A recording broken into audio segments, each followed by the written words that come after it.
Ambassador George and Ambassador Suzuki for taking time out of your very busy schedule to join us at this webinar. Your perspective will greatly enrich the deliberations.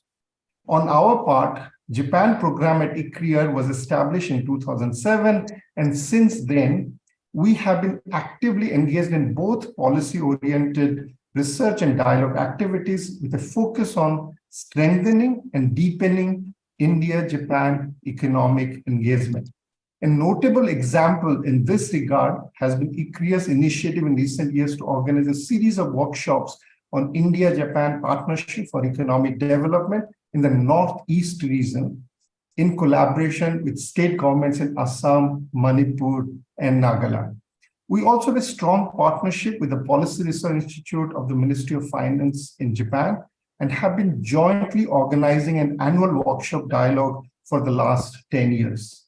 Similarly, this webinar is part of a long-standing engagement with the Toshiba International Foundation. They've been an extremely supportive partner in nurturing the Japan program at ICRIER. Incidentally, the Japan program at ICRIER was set up by my predecessor, Dr. Rajiv Kumar, when he was the director in this position. And it is a matter of great pride for us that the Japan government has recently conferred the Order of the Rising Sun, Gold and Silver Star, on Dr. Kumar. Going forward, our endeavor is to establish a permanent Japan Center at ICRIER that would work to put out evidence-based policy inputs for creating an enabling environment for bilateral economic engagement to deepen further. Ambassador George and Ambassador Suzuki, in this regard, we seek your support and advice. So let me close my remarks and invite Ambassador Sibi George to deliver the keynote address. His Excellency George is the Ambassador to India of India to Japan. Earlier, he served as the Ambassador to Switzerland, the Holy See, the Principality of Liechtenstein, and the Ambassador to Kuwait. Ambassador George joined the Indian Foreign Service in 1993. His diplomatic career has taken him all over the world, including Egypt, Qatar, Iran, Saudi Arabia, Pakistan, and the United States. In 2014, Ministry of External Affairs conferred on him S.K. Singh Award for Excellence in Indian Foreign Service. His Excellency Ambassador George, it's a real honor and a privilege for us to have you at this event. And so I request you to deliver your keynote address. The mic is yours, sir. Thank you so much. Your Excellency, Mr. Hiroshi Suzuki, Ambassador of Japan to India, Mr. Deepak Mishra, Director and CEO of ICRIER, distinguished panelists, ladies and gentlemen. Good morning and good afternoon. It is my great pleasure to join you today at this event, 70 years of India-Japan relations, taking stock of economic ties and looking ahead. I would like to thank ICRIER for inviting me to speak today. Warm greetings from Tokyo to all the participants. Most of you present here today are connected with India-Japan relations.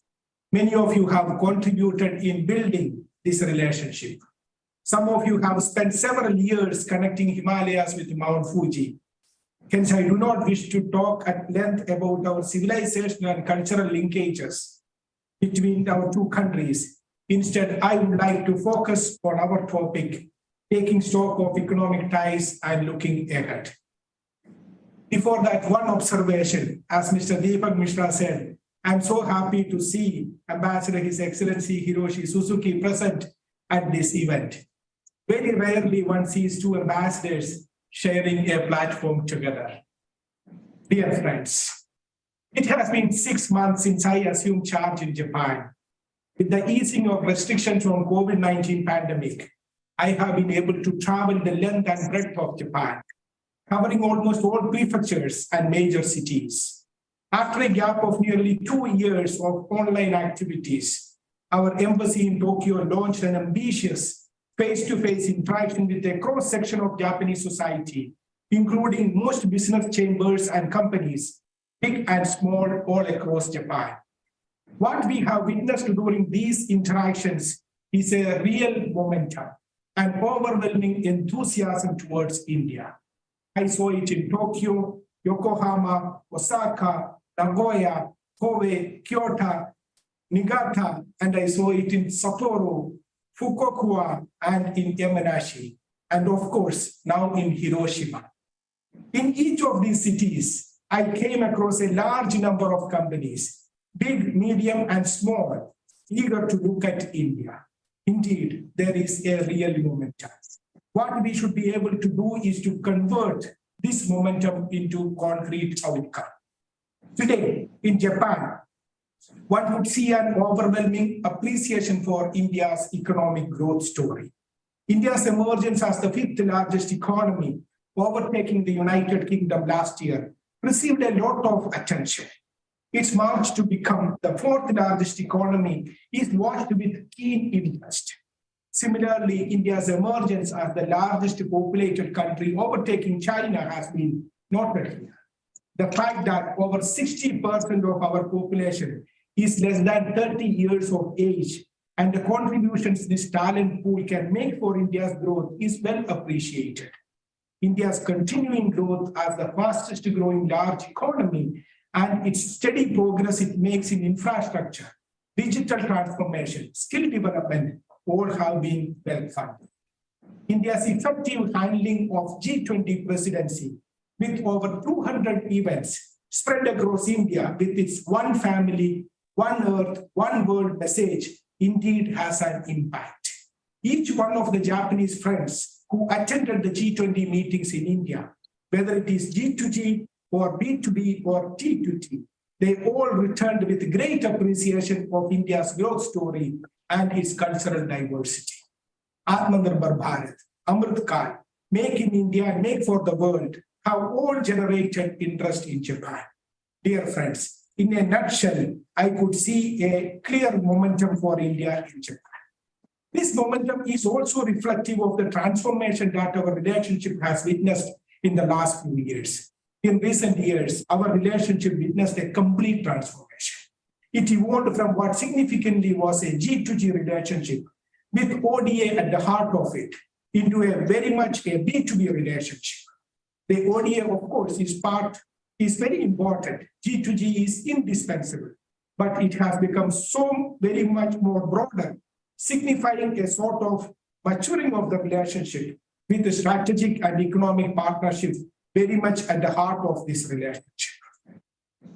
Dear friends, it has gradually become a global partnership, a strategic and global partnership, and in 2014, a special strategic and global partnership under Prime Minister Modi and late Prime Minister Abe. In recent years, it was further reinforced under the leadership of Prime Minister Modi and Prime Minister Kishida, including in the latest visit in March this year.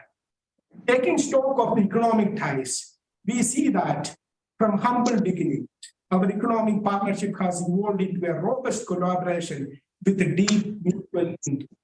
We have witnessed a consistent increase in trade and investments, facilitated by numerous high-level dialogues and bilateral agreements. Several major Japanese companies have made India their home, creating jobs and driving innovation in various sectors, including automotive, electronics, and infrastructure. Our cooperation in the field of infrastructure development is especially noteworthy. The Mumbai-Ahmedabad high-speed rail project is a symbol of the strong partnership between our nations. I'm told that 182 kilometers of track is ready to start the Shinkansen. Once completed within the set target date, it will revolutionize the way people travel in India, fostering a greater economic growth and regional connectivity. Today, our leadership has given us a roadmap to take this relationship to a new high horizon. Our leadership has set a target of 5 trillion yen, or close to US $40 billion of investment and public financing from Japan to India over the next 5 years. While we work towards achieving this target, looking ahead, we need to work towards realizing the huge potential that exists in our economic and business relationship. When Nagoya meets Noida, it has the potential to transform Indo-Pacific.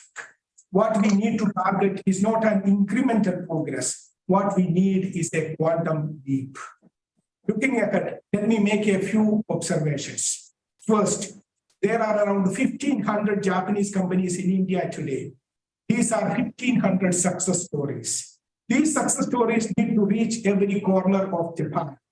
These success stories should inspire 15,000 Japanese companies to move to India. Our embassy has set an ambitious target to reach out to 15,000 Japanese companies in various prefectures in Japan to tell them the Japanese success story in India. Second, I am told that a survey by JBIC has found India as the most favored destination in the medium-term and long-term engagement for Japanese companies. We should be able to take this message to every corner of Japan. We need to generate awareness about the Japan Industrial Townships, JITs in India. Here again, we are engaged in an ambitious action plan, working with the JETRO to reach out to every prefecture in Japan, including to reach out to small and medium-scale enterprises. Third, you very rarely find any two countries with over 60 annual G2G dialogue mechanisms and scores of track 1.5 and 2 and business engagement mechanisms. We have an impressive framework with several MOUs and platforms in place, but it is time to avail the facilities offered under this framework to reduce trade barriers and promote greater market access. It is high time that we review the India-Japan Comprehensive Economic Partnership Agreement, CEPA. Fourth, India's young talent pool. Its skilled workers are an asset for Japan's economic growth. There is a huge demand for young, high-skilled and skilled workers in Japan. We need to generate awareness in India for the demand in Japan and be able to connect the dots. Fifth, with stable macroeconomic fundamentals and a visionary global outlook, India is focused on creating a sustainable, digitally driven, innovation-centric economy. In coming years, India will witness the rise of futuristic, prosperous, inclusive, and developed society, distinguished by a human-centric approach in its core. This new India offers complementarities for Japanese economy to partner in India's growth story. We must explore new areas of cooperation, and we are already working with Japan on some of these, such as green and sustainable technologies, including renewable energy, electric mobility, energy storage, semiconductors, defense technology, etc. Looking ahead, this is what I see in our economic ties. Dear friends, I can go on and on, but I will stop here. What we need is a last mile connectivity to convert the momentum into concrete outcome. Looking ahead, I am confident that we will be able to achieve our targets in coming months. Let me repeat, what we need is a quantum leap. Once again, I thank ICRIER for its initiative in organizing this webinar.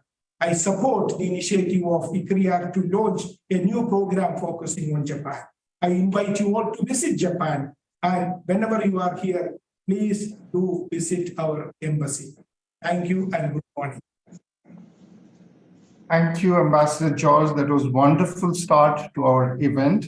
I think you set the stage extremely well for a very interesting and informative panel discussion. I think you were optimistic, you're positive, the confident message that you gave, including the fact that you want to move this incremental partnership to a quantum leap and move from 1,500 Japanese firms to 15,000 Japanese firms in India. I think these are really impressive goals, and I think we Godspeed to you and everything we can do to help you with that. We'll be all eager to do that. I think your main message I take away is the base days of Japan-India relationship is ahead of us. Not even if you're celebrating 70 days, that 70 years of anniversary, the next 10 years are perhaps going to be even more welcoming and optimistic than before. So with that very positive message, now let me turn to His Excellency Suzuki Hiroshi, who is the Ambassador of Japan to India.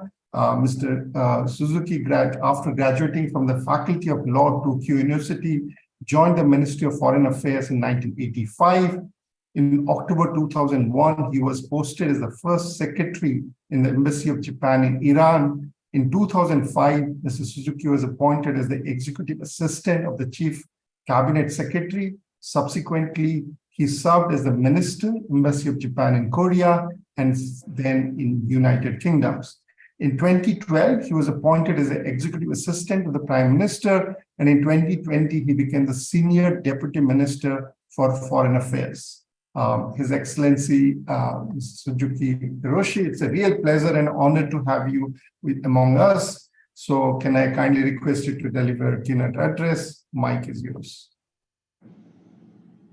Thank you very much. Thank you for your kind introduction.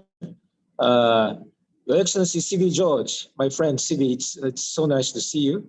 And thank you very much, Mr. Deepak Mishra, of your kind introduction. And distinguished speakers, participants, and panelists, ladies and gentlemen.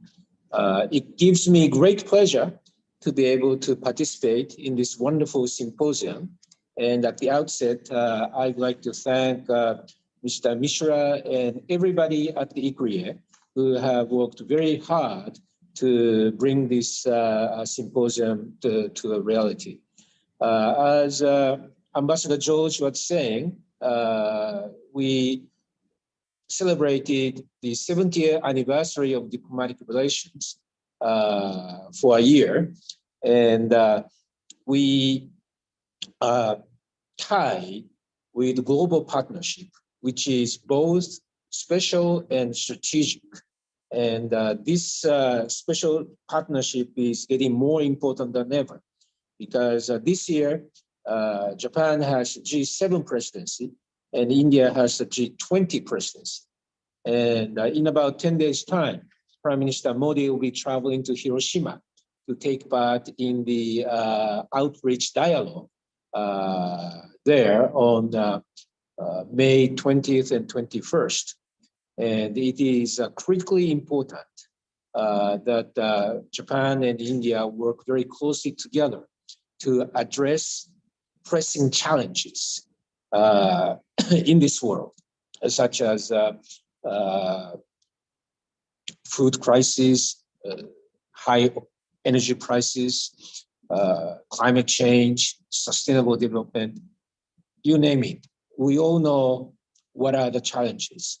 And it is vitally important that G7 and G20 go along with the same orientation towards the same goal, because united, we are more effective in addressing those critical challenges. So I think my friend Sibi gave a very detailed and very comprehensive keynote address. So in terms of avoiding duplication, I just want to try not to repeat what Sibi George said. I fully agree with Sibi that the 5-year, 5 trillion yen private and public financing and investment is very much on track. And also flagship project of high-speed rail is moving forward. So as you can see, the investment is coming. The economic cooperation is moving forward. And also this year is the year of tourism between India and Japan, as agreed by both leaders when Prime Minister Kishida visited Delhi in March.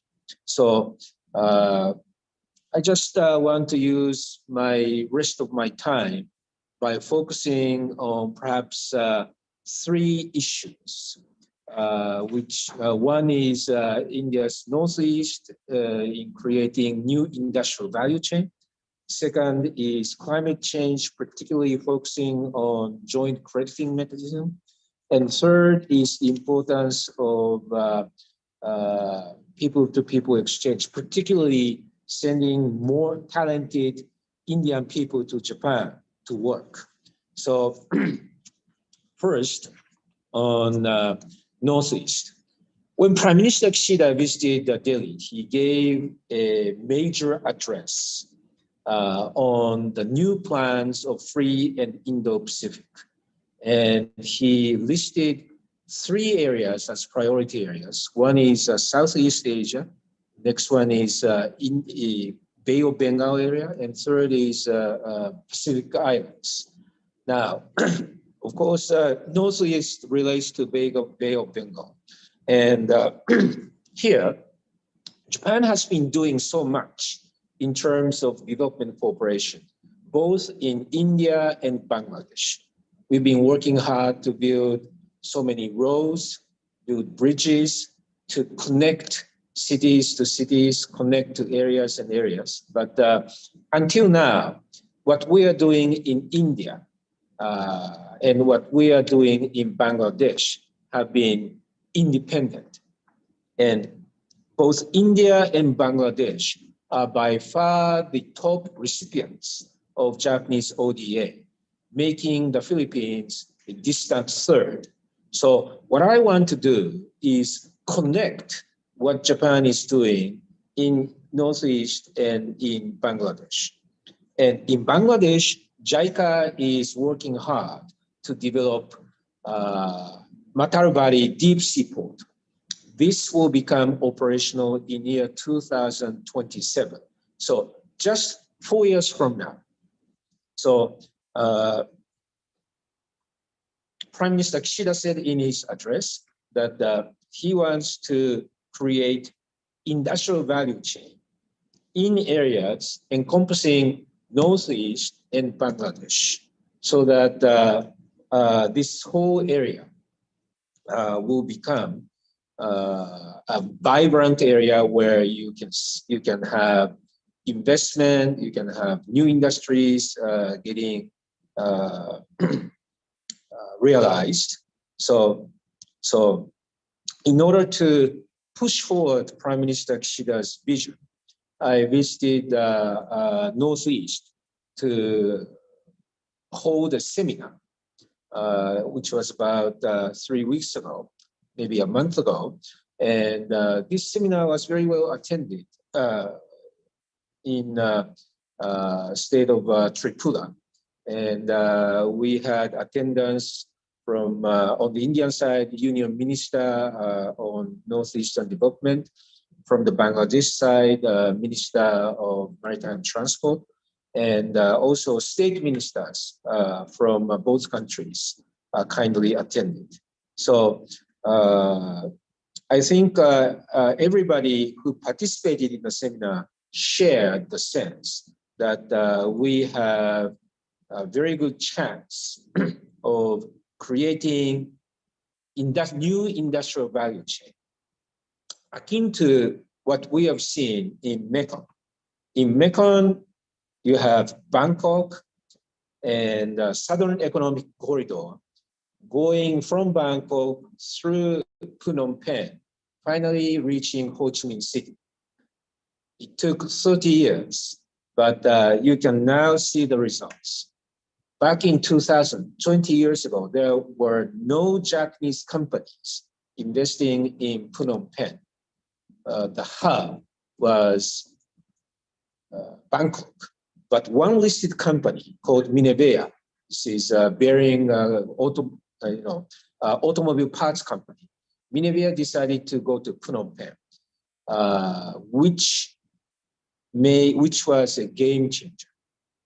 So now you can see so many Japanese companies invested and operating in Phnom Penh and Ho Chi Minh. So I want to do a similar thing. I want to somehow create an early success story, hopefully among companies based in Dhaka, to invest in India's Northeast, which will change the whole mindset.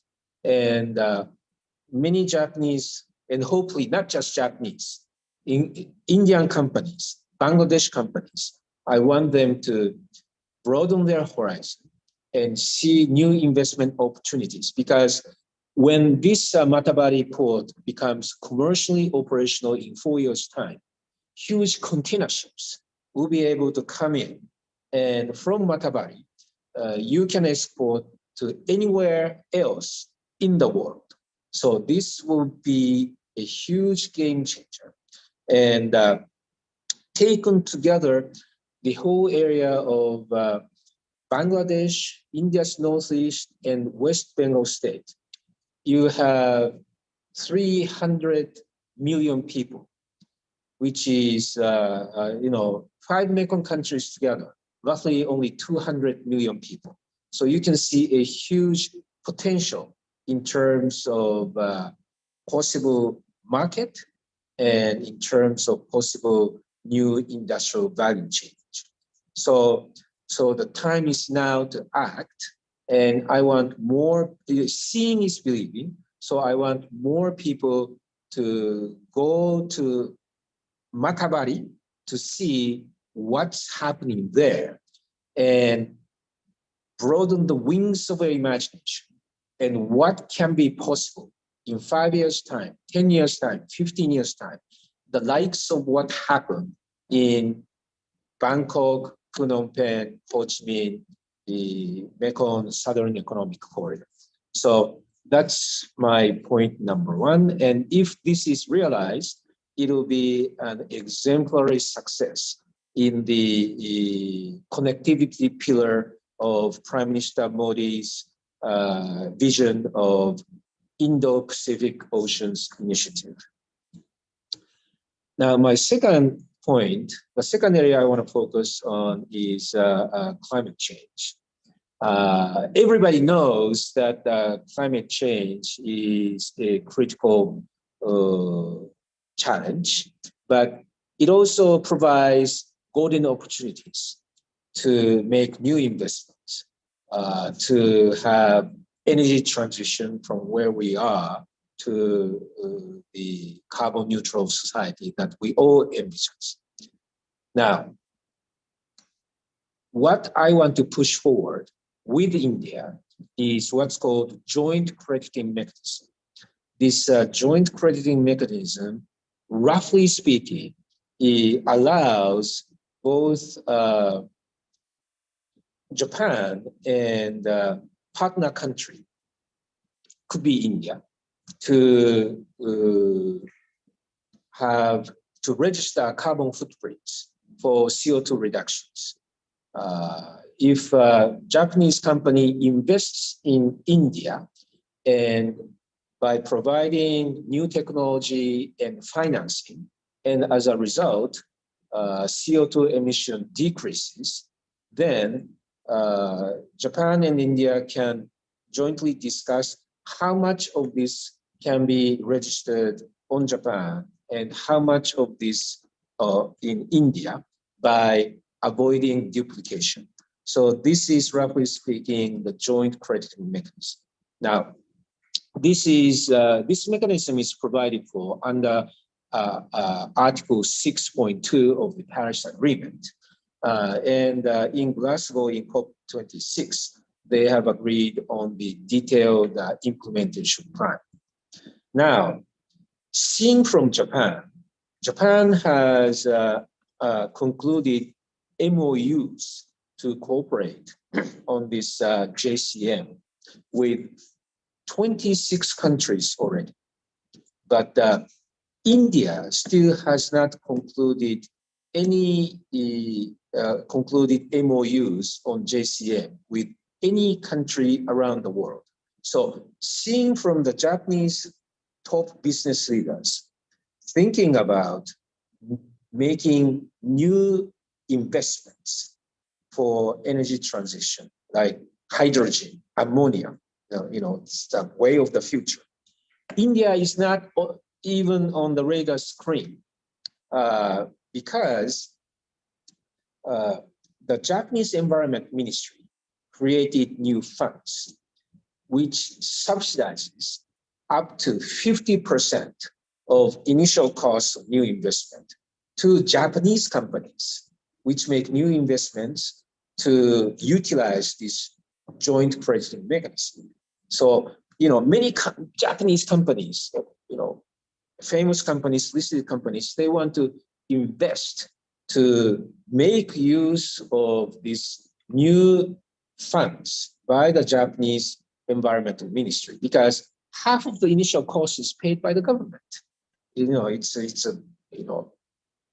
a good deal which you cannot refuse.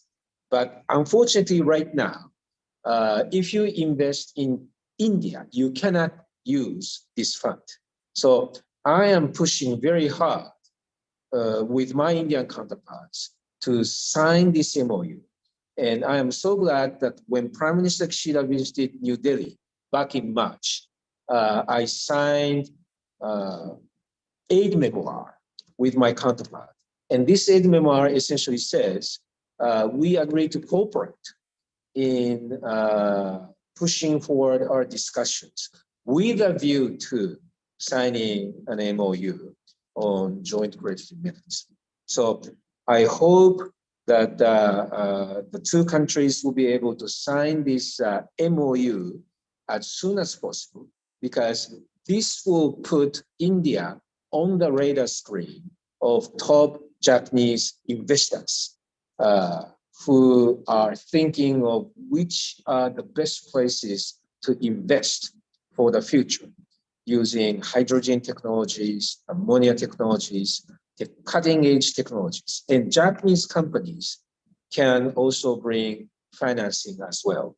So I think really this MOU on JCM will be a key component in pushing new investments from Japan to India in the future. Now, third and finally, I would like to focus on the importance of people-to-people exchange, particularly sending talented Indian people to Japan to work, because the background. Japan is an aging society with low birth rates, and so we need talented people from overseas to come over to Japan and work. And there can be many potential areas, but I just want to share with you three hugely potential areas. One is caregiving. Second is hospitality. Third is agriculture. These three are equally important. And already we are beginning to have early success stories. For example, caregivers. There is an elderly home in Fukui Prefecture in Japan, where there are more than 10 Indian people working. They're all from India's northeast. And Japanese elders just love Indian people. They say Indian people are very kind, very caring, and so cheerful. And everybody says, and this was broadcast on NHK, Japanese equivalent of BBC, in the major evening news. And all the elderly people, grandpa and grandmas, they're all happy, and they say, "Oh, I cannot imagine my life here without Indian people, Indian caregivers." So that's one really living telltale example, telltale testimony of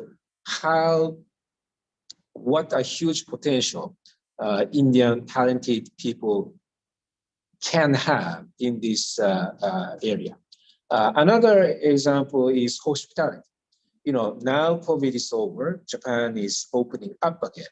And I am so glad to see that there are so many inbound tourists. And we hope to have more Indian tourists visiting Japan. And when I visited India's northeast, I went to a Japanese school teaching Japanese. And one of the young lady said, "Oh, Ambassador Suzuki, I'm going to Hokkaido to work at a ryokan." And she learned Japanese for half a year. And she's very excited to go there. So I hope she will like Japan, and she will stay in Japan for many years to come to work. And this company which is sending this lady and many other potential talented Indian people to Japan. It has a very thoughtful follow-up mechanism as well. They have certain branches in multiple places of Japan. And once a month, this company sends people to meet this young lady who is working at Ryokan once a month to make sure that everything's fine, she's satisfied, and if there's any problem, that person is ready to listen to her and do the troubleshooting for her. So this is the Japanese company. So again, this is a hugely potential area. And third, but not least, agriculture is also very important. Statistics say that every year, Japan is in need of 20,000 workers in Japanese agricultural field. 20,000, this is a flow, not stock. So 20,000 workers are needed every year. So another huge potential. And several months ago, governor of Kochi, he met with 2 Indian talented people who decided to go to Kochi to work in the agricultural field. And those 2 people were so warmly welcomed that it made news in Kochi Prefecture. So the governor of Kochi said, oh, I want to meet those 2 fine Indian people. So Kochi Prefecture wants more Indian people. And I am trying to generate more potential needs by raising interests among many other prefectures. There are 47 prefectures in Japan. So Kochi is an amazing early success, but this success can also be translated to many other prefectures. So what I'm hoping is in all 47 prefectures, we will see talented Indian people working in important areas like agriculture, caregiving, and hospitality. And I hope this will be a critical pillar in strengthening Japan-India economic relations. So in closing, seeing is believing. So for everybody joining us for this seminar, if you're an investor, if you're a business person, please come to India to see what's happening. As Farid Zakaria wrote in his Washington Post column on, I think it was April 28th, he wrote a very good column that India is enormously developing due to 3 major revolutions. And, I don't have time to go more into the detail, but seeing is believing. India is exploding in terms of growth. It's like Japan on the eve of 1964 Olympic Games, when the Tokyo Tower was built, and then the Tokyo Ring Highway was built, and finally Shinkansen was built to make everything ready for Tokyo Olympics. Likewise, India hosting G20, wherever I go throughout India, people are so upbeat. They're so proud that we're going to host India G20. And everywhere I go, major infrastructure developments are going on. And, this is like Japan in the remarkable economic growth. So the time to act is now. So why wait? Now, in closing, I can see that after I finish, there will be 3 lead presentations, and two of them are from my good colleagues. One is from Mr. Suzuki, Director of JETRO in New Delhi, and another one is from Mr. Saito, Director of JICA in JETRO, New Delhi. So they'll be able to share with you in more detail what JETRO is doing in terms of promoting investment and trade, and what JICA is doing in terms of extending development cooperation.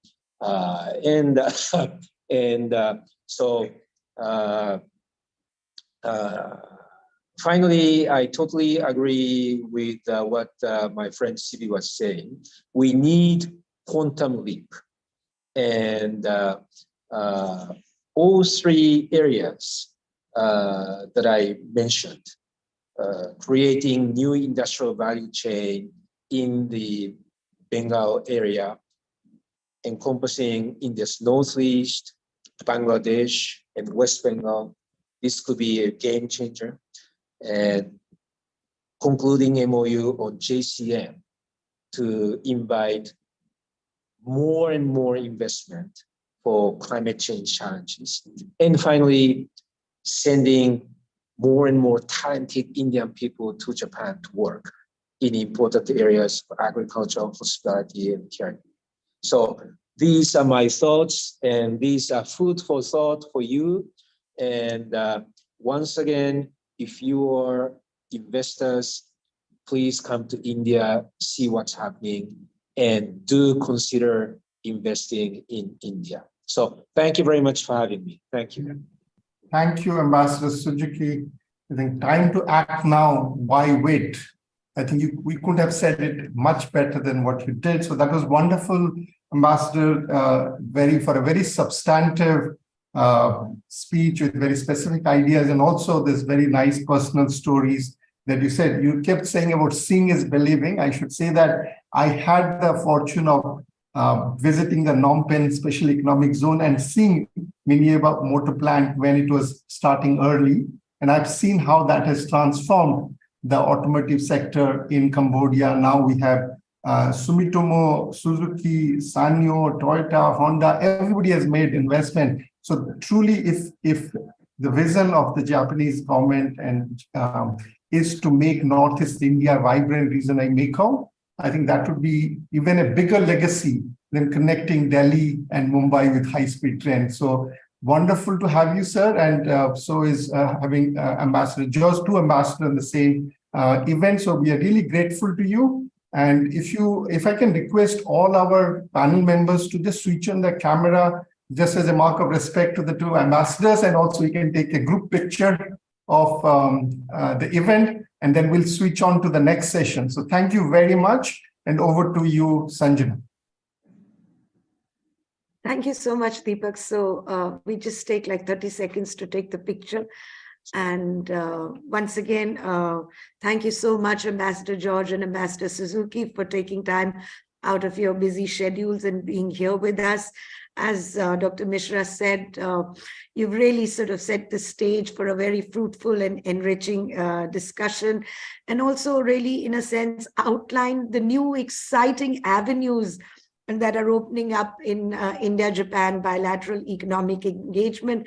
And we have a wonderful panel to discuss that slightly later. So thank you once again. And I'd like to now invite Professor Sato to start with his lead presentation. Professor Sato is a well-known name for all of us who work on India-Japan economic engagement. He is a professor at Kobe University, Japan, and he's been working on the Indian economy for a very long time. And he's authored several books and articles, and his most recent publication is an illustrated guide to the Indian economy. Dr. Sato, of course, also has a PhD in economics from Osaka University. So thank you very much, Professor Sato, and the floor is yours now. Thank you very much for your kind introduction, Sanjana-san. So I'm very, very glad to have a very good opportunity to make my presentation based on my current research subject, especially the economic activity of Japanese multinational companies. So today, I'd like to talk about the international trade aspects of the Japanese multinational companies in India. So today, I want to talk on the international trade of Japanese multinational companies in India for the last 2 decades, from 1995 to 2018. So I exploit very rich information of the Ministry of Economy, Trade and Industries unit level data of survey of overseas business activities. In Japanese, this statistics 海外事業活動基本調査 overseas survey of overseas business activities. So it is very, very difficult to access this data set because the two type of the different two double screening from the JSPS and METI itself, very difficult to access. So before I talk about the Japanese multinational companies in India, I just talk about the firstly, the Japanese multinational company in the world. So you need to, the measure in the Japanese trillion Japanese yen. Unit is a trillion Japanese yen. So first figure is the show the Japan's trade to the world in 2017, 18. So Japan's import from the world, 77 trillion Japanese yen, 77, this one. And Japan's export to the world, 79 trillion Japanese yen.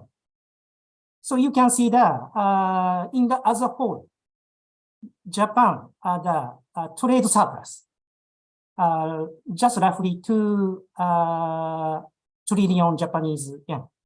So this is the total amount of the international trade of the Japanese economy. Okay. So the second figure. So this is the size of the Japanese multinational companies in the world. So what is this one? 26 the trillion Japanese yen. So what is this mean? So this amount, the Japanese multinational companies in the world export the value of the to the Japan, 26 trillion Japanese yen. And also this one. So Japanese MNC in the world import 62 trillion Japanese yen from Japan. So you can see that now the total amount of the 79 in the 79 Japanese trillion Japanese yen, in the 80% the export from Japan to is export to the Japanese multinational companies. 80%. So, and also Japanese MNC in the world sales value in the world 161 trillion Japanese yen. What is this one? 101 trillion Japanese yen. What is this one? So Japanese MNC export to the third world. This amount of the volume is the more than 100 trillion Japanese yen. 1996 is the procurement in the world. And the 35 is the procurement from the import from the third countries. So you can see that now the Japanese MNC total economic activity or the total size of the economic activity, Japanese MNC in the world, the very, very large compared with the international trade of the Japanese economy. So this is my point. So next slide, we just focusing on the size of Japanese MNC in India. So I measure the 10 crore Japanese yen, 億円単位. So same figure we can see. So this is the Japanese MNC in India export, 458 10 crore Japanese yen to Japan. And also this one. So you can see the huge, very large size is a very large of the Japanese MNC in India compared to the international trade between Japan and India. So I'd like to talk about these things by looking at the overseas business survey of overseas business activity statistics. The scale of the Japanese MNC operating overseas is extremely large. So we can see that there is some structural change in the Japanese economy from the stage of earnings from international trade to the stage of the earning from foreign investment. So this structure change is based on the global economic activity of Japanese companies. What is the meaning of the Japanese company for the Indian economy? As you know, the Suzuki and Honda leads the Indian auto industry. Now the fourth largest producer of four-wheelers in the world. The world's largest two-wheeled vehicle market, surpassing China. So this is a speech by the Prime Minister Narendra Modi on March 19, 2022. So for both the Japanese and Indian economies, the trend of Japanese multinational companies are already important and may become even more so in the future. So this figure shows the sales value and GDP generated by Japanese MNC in India, measured in the billion Japanese yen. So we just look at the sales, 219 billion Japanese yen in 1995 to 5 trillion yen in 2017. Hugely increased in the last two decades.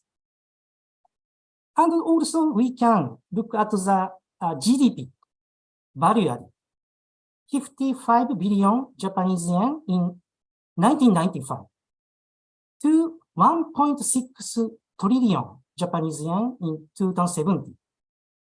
So if we look at the GDP, nominal GDP growth rate of the Japanese economy itself, this figure just only a 6% increase for the last same decade, 2 decades.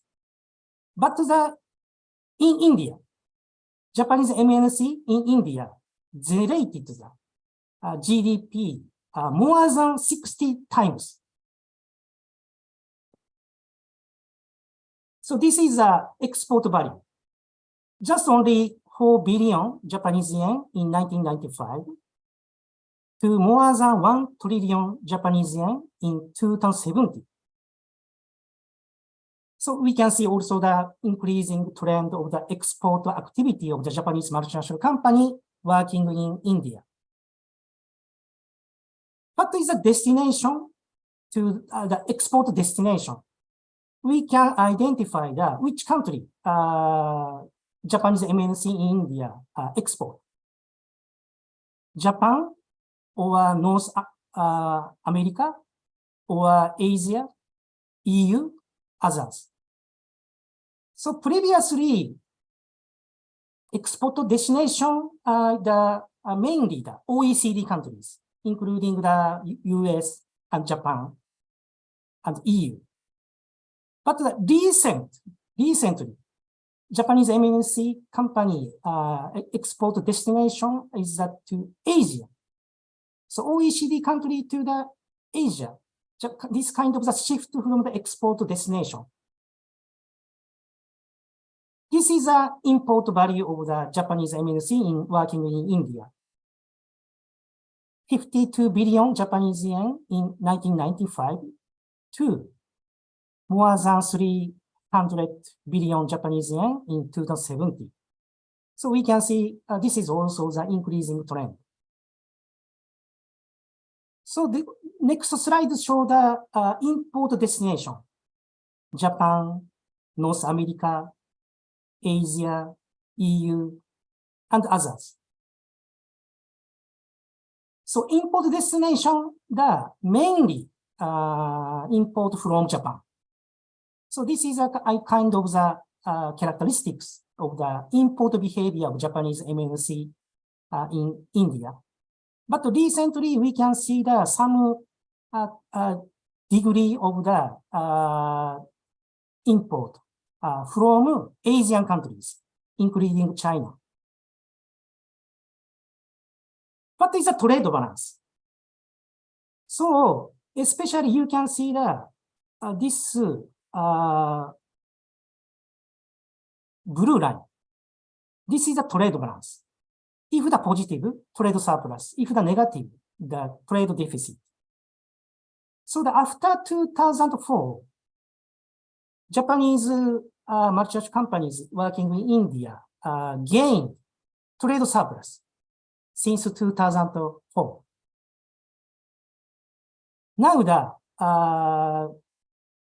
trade surplus is 736 billion Japanese yen in 2070.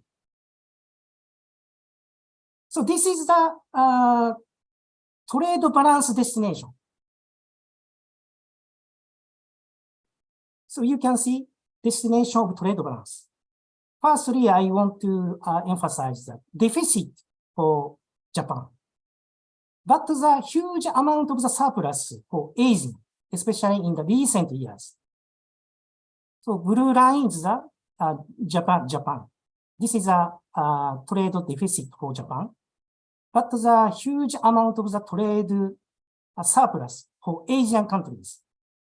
So this is a very important implication for understanding the Indian economy's participation of the global value chain by a Japanese multinational company working in India. So we can also identify the Japanese MNC export to Japan. So and then Japanese MNC working in India export to the parent company located in the Japan or the other company in Japan. So we can share of the destination, the parent company or the other companies. Export to Japan. Parent company as the main customers. So this is the import side. Import from Japan. Parent company as the main suppliers. So this is the trade deficit of the Japan. We can also the destination wise trade deficit for Japan. Main point is the trade deficit for Japan is dominated by the intra-farm trade. So many Japanese companies working in India has a very strong international relationship with a parent company located in Japan. Closing remarks. Japanese MNC in India is quite large compared with the international trade between India and Japan. Since 2004, the trade balance of the Japanese MNC working in India has been in surplus, now reaching more than 700 billion Japanese yen. Recently, Japanese MNC in India obtain large amount of trade surplus with Asian countries and a small trade deficit with Japan. International trade of the Japanese MNC working in with Japan is dominated by the intra-firm trade. So always some economists and some researcher, especially focusing on the economic relation between India and Japan, worry about the ineffectiveness of the comprehensive economic partnership between Japan and India, signed in 2011. But I think the CEPA between India and Japan of 2011 could be evaluated by taking account of the economic activity, very active economic activity of the Japanese MNCs. So today I want to talk about this point aggressively. Final point, this one. I regard Japan's investment commitment of 5 trillion Japanese yen to India for next 5 years as appropriate plan for developing capability of the Indian industry as well as Japanese MNC in India. So thank you very much. Thank you so much, Professor Sato, for a fascinating analysis starting from 1995 onwards. I'm sure there will be a lot of comments in response to that.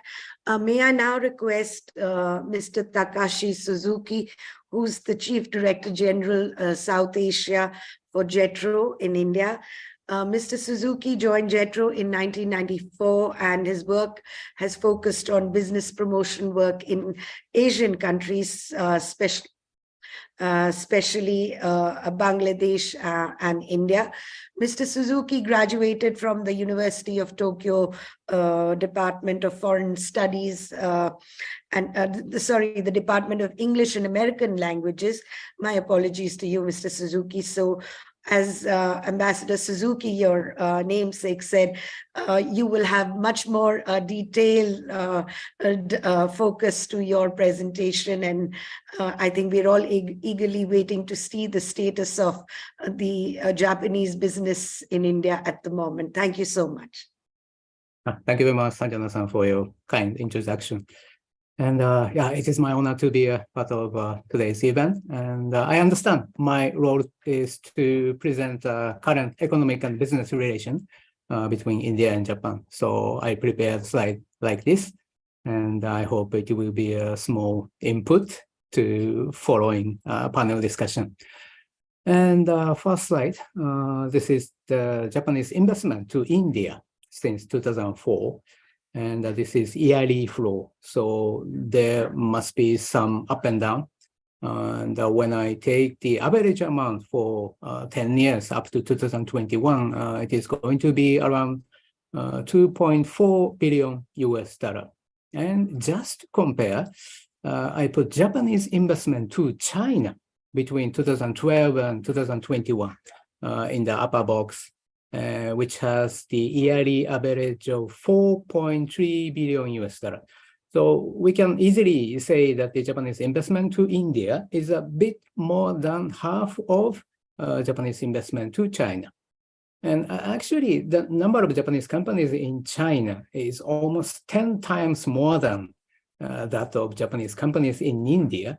So I may say the size of investment by each companies in India should be much bigger than those of Japanese companies in China. So later, I will also mention about Japanese SMEs in India. Actually, they are much less than those in China and ASEAN. And this fact may be another reason, assuming those Japanese SMEs investments are smaller. And the next slide is about the historic chart of number of Japanese companies in India. After 2019, the growth has been kind of stuck. In 2021, we see its decrease for the first time in history. Of course, this is just due to COVID situation. However, there must be the structural background. The majority of Japanese business in India is automotive related, as we all know. I do not say Japanese automotive industry in India is matured already, but the growth and getting competitive Indian local parts suppliers are phenomenal. So currently there are less chances for Japanese new suppliers for their new entry. Comparing with other Asian countries, India has less diverse sector of Japanese business. So we understand we should promote more concern and interest to India from other non-automotive sectors. Of course, EV related has to be, but adding to it, electronics or FMCG goods, even semiconductors or retails and service sectors for their new entry to India. And this slide is about, part of recent JETRO's annual survey. Percentage of companies in surplus in black increased 10.4 points, and 71.9% answered that they expect to be in the black in fiscal year 2022. And you can see right-hand side below chart, green one, Japanese companies making profit are gradually increasing. And it comes to or beyond the average level in Asia whole. And next slide is about it's also the good result from our survey. Japanese companies in India have the world's #1 appetite for business expansion. Over the next 1 to 2 years, 72.5% responded aiming expansion. And it is the highest percentage in the world. This map is showing Japanese business location in India, and we have 1,439 Japanese companies already. You can see the location of those Japanese business in India. Haryana is the biggest place with 404 Japanese companies. It's followed by Maharashtra, Karnataka, Tamil Nadu. The point is that the 84% of total Japanese companies are located in these red marked 5 major regions and cities. And I can say vast opportunities are still there, mainly in central and eastern part of India. And this is about sector-wise feature of Japanese business. And needless to say, automotive industry is the majority. Even though it's slow pace, but these 10 years, these sectors are more diversified into electronics, white goods, home appliances, more into service sectors like finance, insurance, IT development, and even Japanese restaurants. Now we can see they are coming up. And I mentioned already, Japanese SMEs account for about 15% only of the total, while almost half of Japanese companies in China and ASEAN are Japanese SMEs. This is a unique feature of Japanese business in India. And this is just an example of interesting case of a Japanese non-automotive investment. In the food sector, there are some Japanese company already doing the Make in India, Nissin Cup Noodle, Kameda, rice crackers, Ise, fresh egg, Yakult is famous drink, and the Suntory, they have their own Indian brands now.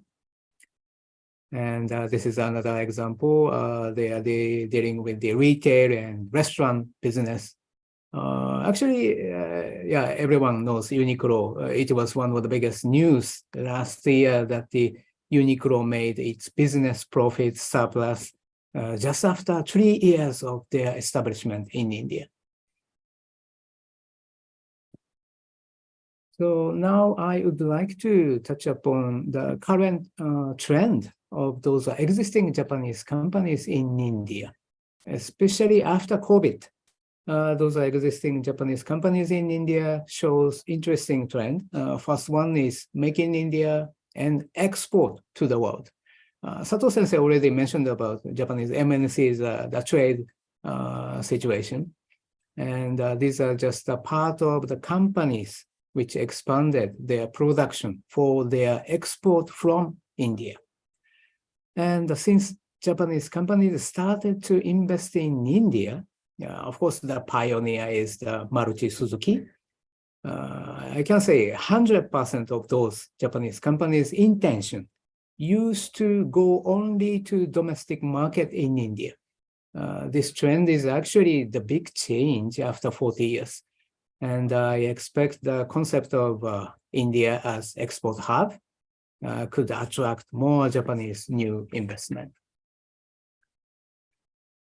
And the second trend is global R&D by those Japanese companies. As I mentioned, Japanese business intention was only make in India and sell in India with reasonable price fit to market demand. But now, as they are into export more, also started to be engaged in research and development activity in India for global market. And Fujitsu is the extreme example. They opened a global R&D center in Bangalore last year, and it will deal with AI and quantum computing. And they are trying to invent the world's first technology from India by taking advantage of educated Indian talent. And I hope such approach will be followed by more Japanese companies. And along with such global R&D, the more Japanese big corporate manufacturers are very keen to collaborate with Indian startups. And it should be another attraction for Japanese new investment to India.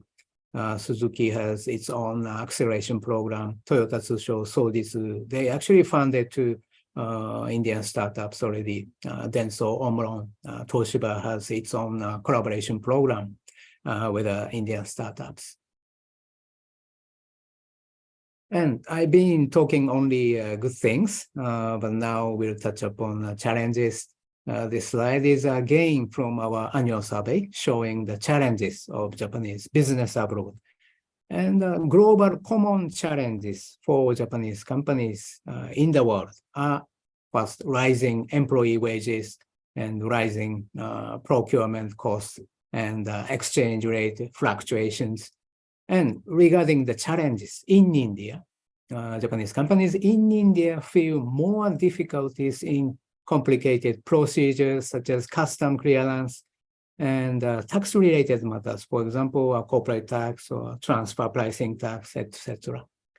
This is the situation. And actually, one of the recent big topics among Japanese business community in India is about GST taxability on Japanese exports and secondment from Japan. And I came to the last part of my presentation, and actually this is a kind of a compliment to our ambassador, Suzuki Taishi. And I would like to suggest a few for our future relations. And these are the very, very basic and known figures about Japanese companies' establishment abroad, and foreign companies in Japan, foreign residents in Japan, and Japanese national residents abroad. And it is very good to see we have almost 5,000 Japanese offices and factories in India, which is fourth place after China, US, Thailand.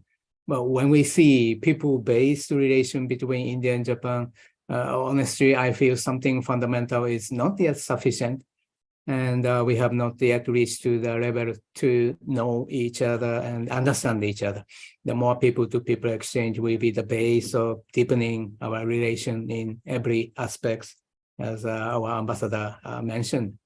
And that should be in mutual way, not in one way. JETRO is also working on Invest Japan initiative. Currently, I can find only small number of Indian companies in Japan, but we would like to be engaged in more mutual manner, Japan to India, India to Japan, and India, Japan together to the world. And one more big shocking fact I would like to put, recently JETRO did the survey on global R&D between India and other major countries. And we surveyed numbers and players of core research papers and core patent application. A part of the result was like a collaboration between Japan and India in the field of IoT is significantly limited. So I'm afraid India's software and Japan's hardware can do wonders. It's a famous comment by Prime Minister Modi. It's not happening big yet. I already mentioned the need for more people-to-people exchange and adding to it more institutional research educational exchange. Further, the students and the young generation exchange could be the basis for such academic exchange, which becomes future technology collaboration. And this is the last slide. Just broad idea for Japanese business, how they could work with India. I mentioned about Japanese business trend, and these JETRO's current main mission to support. First one is a Make in India and export to the world. The second is Make in India as innovation hub for Japanese global business. And third point is a startup collaboration, which will create innovation and new business model. And to promote further such activities, again, people-to-people exchange means important. JETRO used to be just trade and investment promotion organization, not much engaged in such talent things. But now we have changed our mindset. And for example, since 2018, we work together with IIT Hyderabad, JICA, NEDO, JST for student recruitment and co-research promotion by Japanese companies. So such talent exchange between two countries must happen more to realize more sector diversification and innovative business model. And hopefully it will lead to more Japanese SMEs to be attracted in India. That's it. Thank you very much. Thank you so much, Mr. Suzuki, for highlighting not just some of the positive trends, but also some of the challenges which have been persisting for many, many years and which must be addressed to make the India-Japan economic partnership much more substantial and strong. I now turn to Mr. Saito, who's the Chief Representative of JICA here in New Delhi. And Mr. Saito is going to focus on the third and some would say perhaps one of the most important elements of India-Japan economic engagement, which relates to the development cooperation assistance that India has been receiving from Japan. So thank you so much, Mr. Saito, for joining us. And, the floor is yours. Just one thing I wanted to tell all the attendees who are here, that please do put in all your comments and questions in the chat box, and we will take them up during the course of the panel discussion. Thank you, Mr. Saito. The floor is yours. You're on mute, Mr. Saito.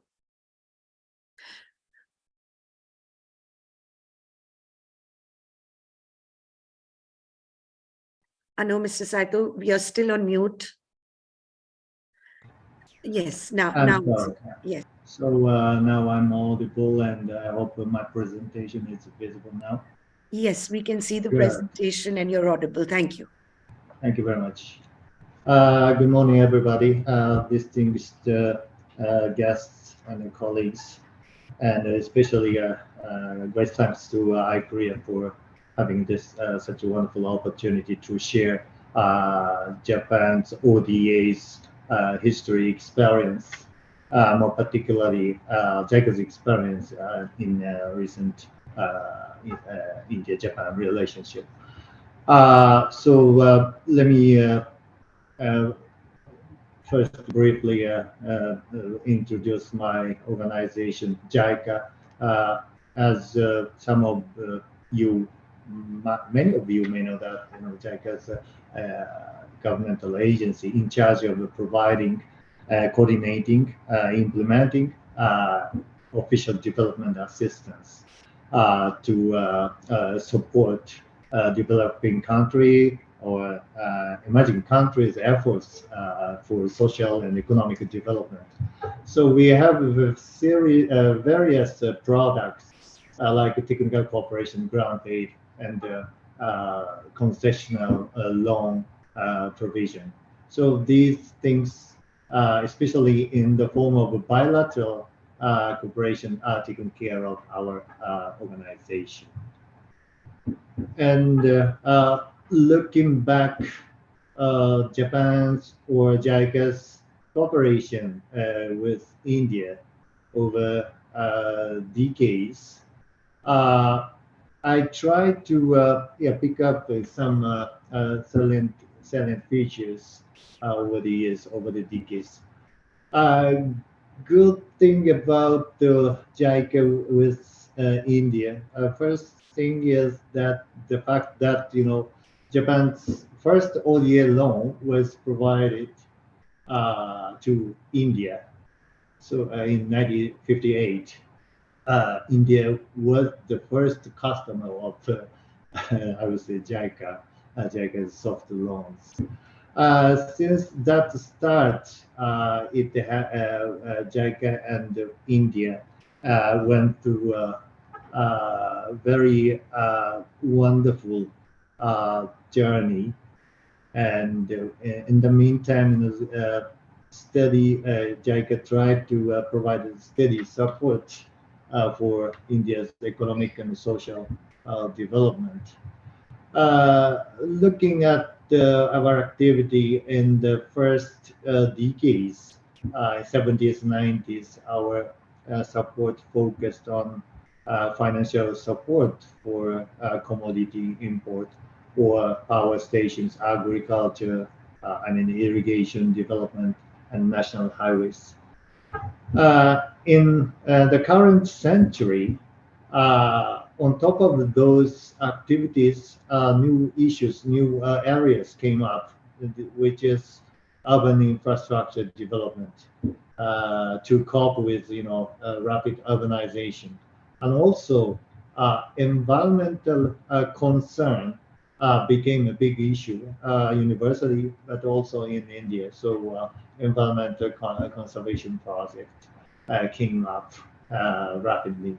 Like forest conservation project, sewage treatment project in big cities, and in since 2010, new features, new aspect came up with industrial corridor development for Delhi, Ahmedabad, Mumbai corridor or Bengaluru, Chennai. Industrial economic corridors. And with the outbreak of COVID-19, a recent new focus is put on health sectors. So as we go down this period, now we find ourselves the largest bilateral donor to India. And now India is the largest partner of recipient of JICA support since 2004. Cumulative commitment has reached 7.4 trillion Japanese yen at the end of March this year.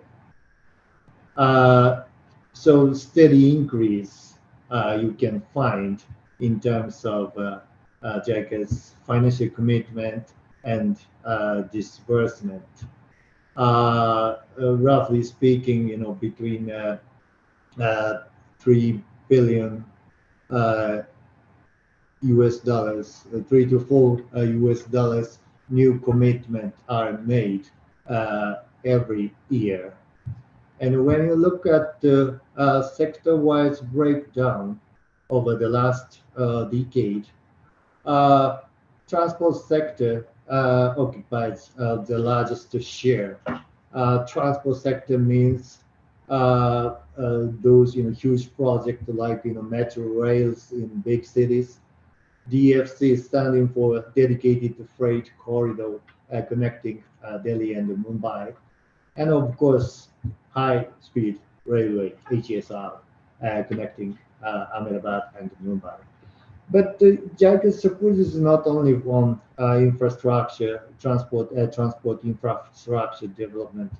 Our portfolio is very much diversified to other sectors like water supply in big cities, sewage treatment in cities, agriculture development, horticulture development in rural areas, and forestry activities in mountainous areas.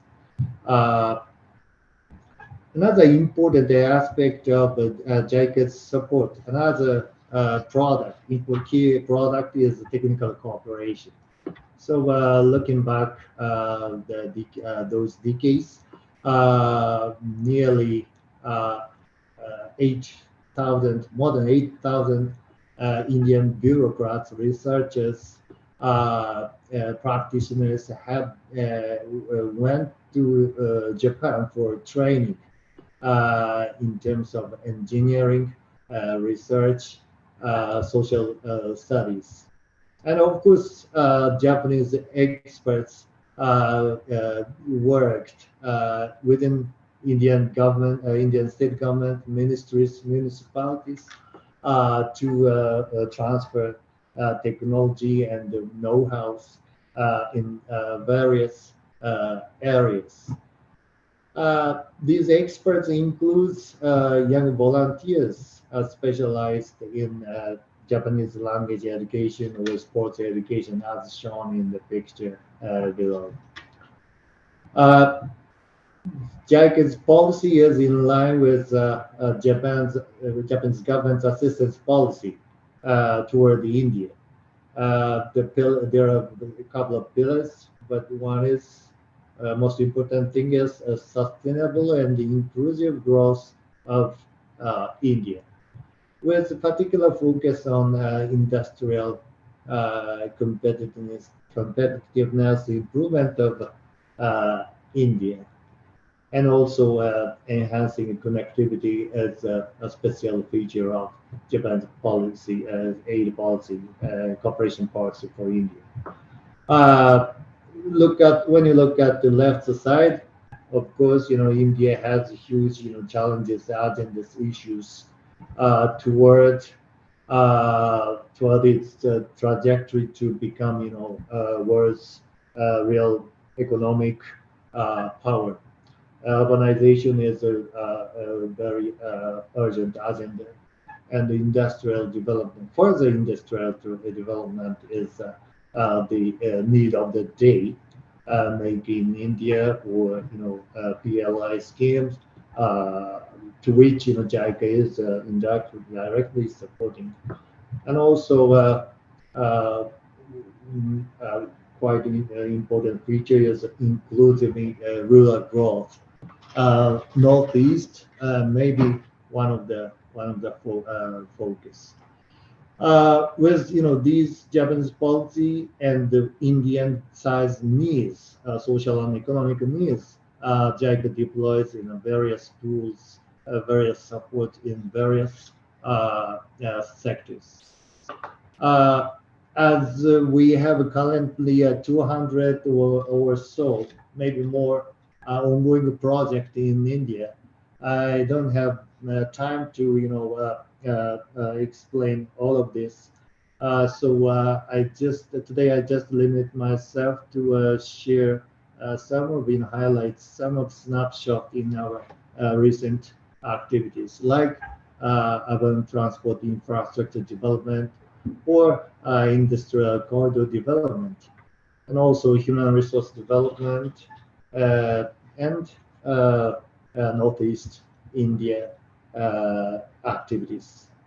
One is metro project. This is really, I think, quite known to most of the audience here today.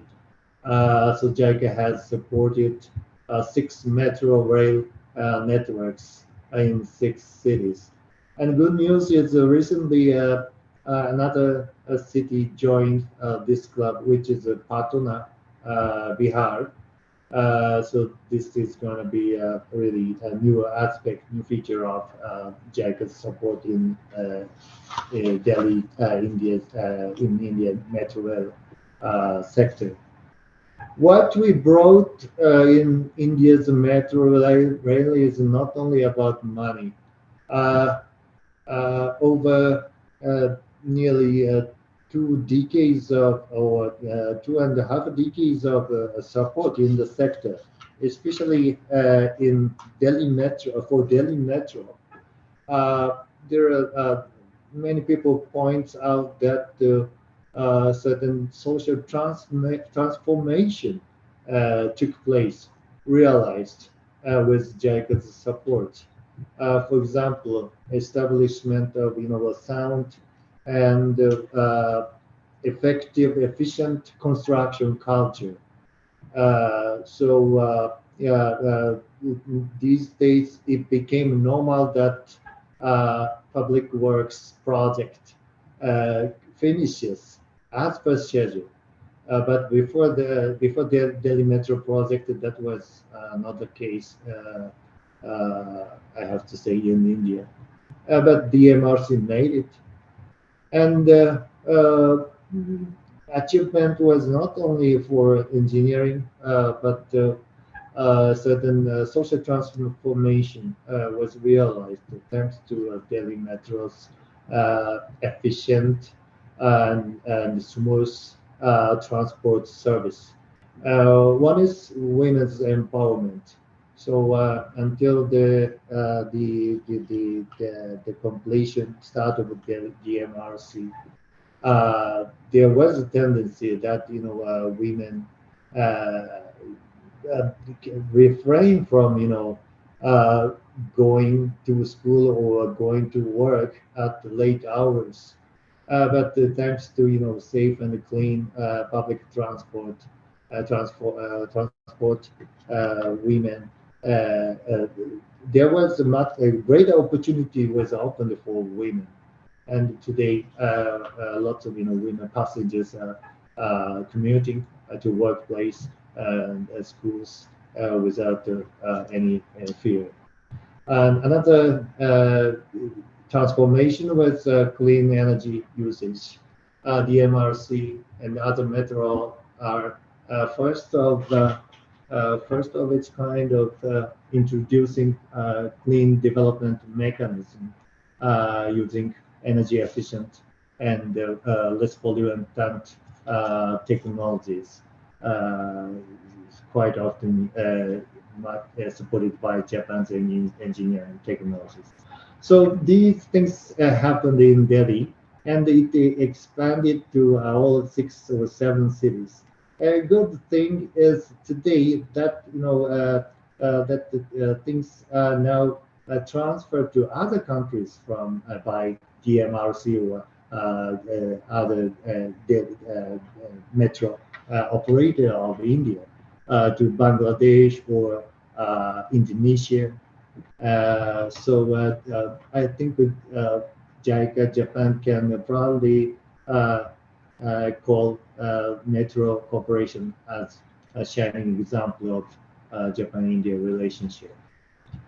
Time is running out, so I quickly introduce a recent project. This one will be completed within this year, and Mumbai's life will dramatically change after the completion of Mumbai Trans Harbour Sea Link Bridge. People commuting time between Navi Mumbai to Central Mumbai will be reduced by 70%, 80%. So Mumbai's people's life will,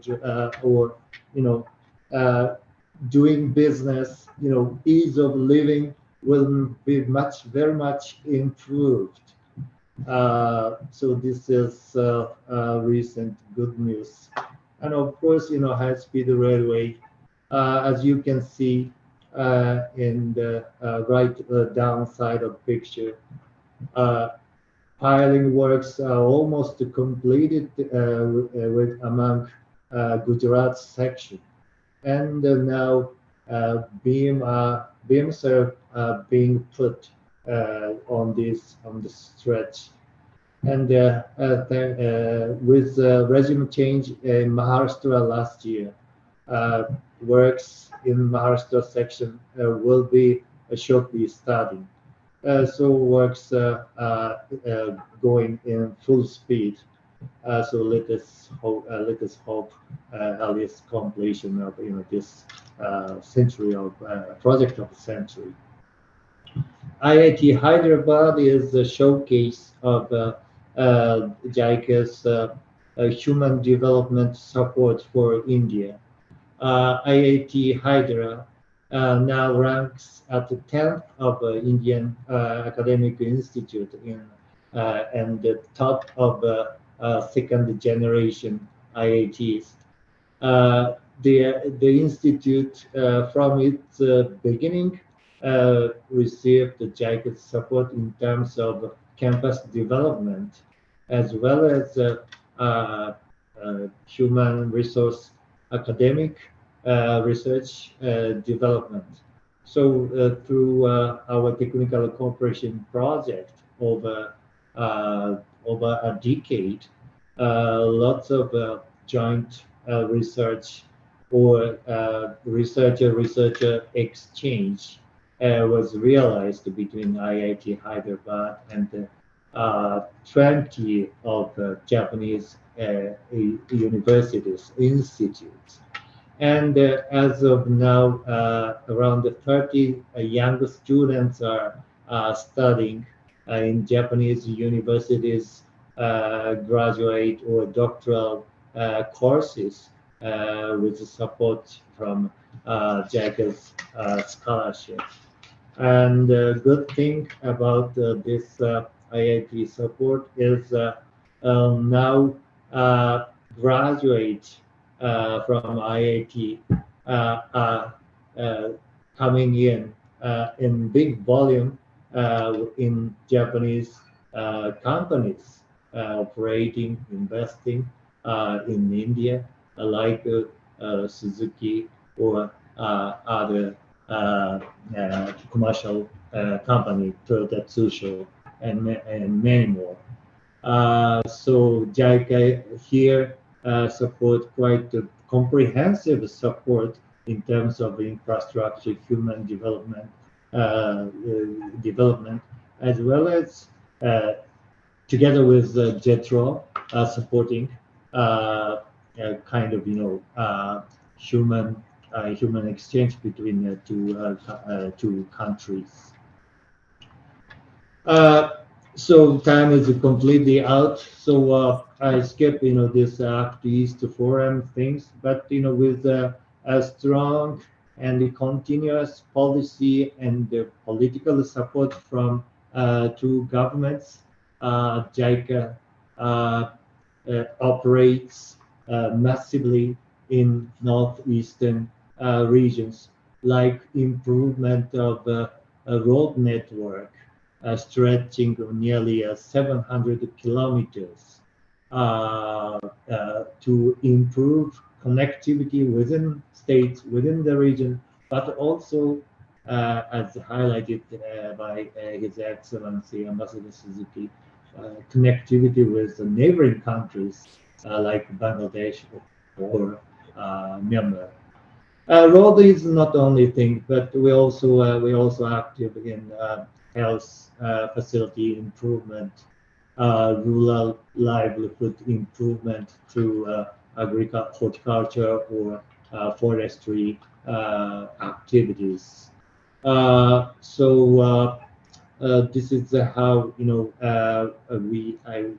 JICA would like to further enhance support to Northeast India for better and deeper connectivity with among Bay of Bengal region. These are things I'd like you to point out to kind of stimulate the discussion, deliberation following my presentation. But I found that these are not at all nothing new, not very much stimulative, provocative. I think these are in line with what Ambassador Suzuki mentioned. So JICA would like to support or indirectly catalyze invest and trade facilitation between two countries, like we have been doing, but in much greater scale. And also technology and the knowledge exchange to face new challenges like climate change or decarbonization. So Japan and India can work together for these areas. And the JICA, we are very much keen to support that. And finally, people-to-people exchange. So through technical cooperation or through financial support for to facilitate student exchange, or even for workforce exchange. JICA remains committed to do a lot more to transform all these activities, our activity from one-sided aid to real partnership between Japan and India. This is the road JICA is founding in Tripura. So road is wide open, and I hope, I wish a wonderful discussion after this presentation. Thank you very much. Thank you very much, Mr. Saito. I'm sure all the people who are attending this webinar would agree with me that the remarks by the two ambassadors and the three lead presentations have really set the stage for a wonderful panel discussion that we now move into. May I request the panelists to please switch on your videos so that the attendees can also see you apart from hearing you. You're such an eminent panel, so I'm really not going to spend too much time introducing you or sort of reading your CVs and profiles. We shall put them up on the website.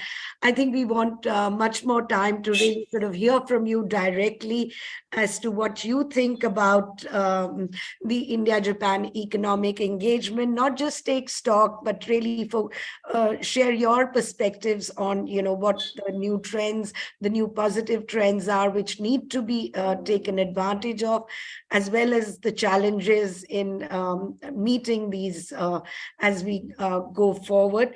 So without really, taking much more time, I would turn to Ambassador Deepa Wadhwa, who, as we all know, has been a former ambassador of India to Japan, apart from her several other accomplishments.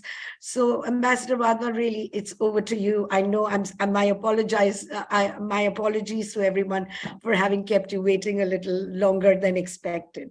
Over to you. Thank you. Thank you very much, Sanjana. We don't need apologies at all. It's been a very fascinating session in the morning. First, you hear both the ambassadors talk about their priorities, which is, I think, important for all of us who try to really, work on the relationship to understand what is important to both our, our ambassadors and therefore our governments. And also the very, very good presentations before us, before this panel. And I think what comes really through is the feeling that we all have is that where the political and the security and the defense relationship has done extremely well, advanced very well, there is a lot of potential in the economic relationship, which still has to be realized. And I think that's come through these wonderful presentations that we've had, that there is much more that we can do together. What you have said is that there are 2 minutes for each speaker to focus on the opportunities, I think. And I'm going to do just that. I'm going to stay by the time given, and I'm just going to focus on a couple of areas which I think are opportunities. First, I think certainly is to look at manufacturing in India and to increase FDI manufacturing. We saw a lot of figures and charts before this, what's happening, the comparison with China. Unfortunately, we keep doing so, but even comparing with Southeast Asia, with different countries, including Vietnam and so on in Southeast Asia, we do need to increase FDI in manufacturing in India. And this is not only a need of India. I think this is an opportunity which would be lost for Japan. Because now we find in terms of FDI, they've come down to number 5. I remember a time when they were number 3. We have a lot of sectors in the course of these presentations we have seen, which have been listed out. And there are new sectors, and the exciting sectors, which are important to both countries. We can add to this, I think, what Ambassador Suzuki mentioned in terms of environmental technologies, in terms of technologies related with energy transition. I think these are very important. Plus, there are a lot of critical and emerging technologies where we are both committed to work with.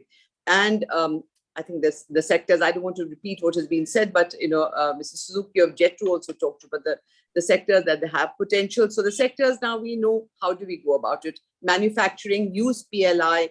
How does Japan use PLI more? I think that's an opportunity. The second one I would say was collaboration in digitalization. Japan has now just set up a dedicated ministry for digitization and for digital economy. And here I find, and I find that Indian IT companies there are in the lead, as we know. In fact, what they have been doing is, we're not talking about back office stuff. We're talking about transforming industry. I've seen this, that there's demand in Europe, there's demand in the United States to transform industry. It's been very, very difficult to penetrate the Japanese market. And why is that so? When there is so obviously their complementarities and we both can benefit from it. We just heard about how IoT is not working and software and hardware, the strengths of our respective countries not working. This is, I think, an area where we can look, we have to focus on.